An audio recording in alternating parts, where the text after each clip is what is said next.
Hanggang sa susunod na linggo, tandaan, maging alerto, huwag magpabudol.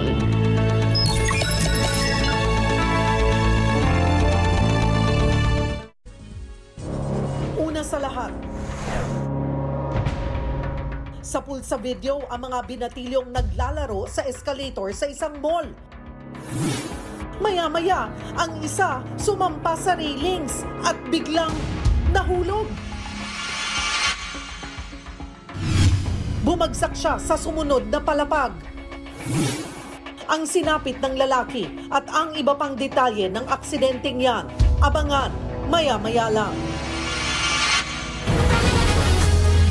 Live mula sa himpilan ng News 5. Simulan na ang balitaan dito sa Frontline Pilipinas.